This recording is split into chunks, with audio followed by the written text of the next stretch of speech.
For today's video guys, maglalaba tayo at tulungan natin si Mrs. sa paglalaba. Kasi kahit bandaw lang kasi mahirap talaga maglaba eh. So, tulungan natin siya magtalaw. At dito tayo ngayon sa labas. At ano tayo guys, di naman ito mahirap kasi washing ang gamit natin.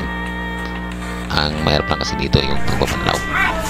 Ayun, tulungan ko si Mrs. kasi hindi porkit may trabaho tayo na tulong sa gawaing bahay para din maayos ang lahat, magaan ang lahat, at madaling matapos yung ginagawa natin at nagawa pati ng ibang mga bagay. Ang paglalaba kasi namin ay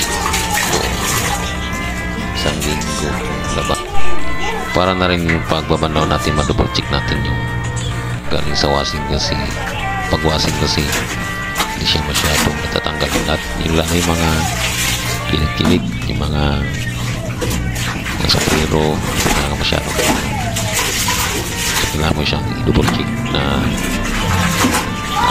talaga lahat yung dumi yan. Tsaka ano din yung malaking bagay din doon na kasi ano tayo kasi tayo nakapag-exercise tayo dito sa paggawa ng ganito. Ito mo tayo guys, at sana po ay dapat guys sa inyong panonood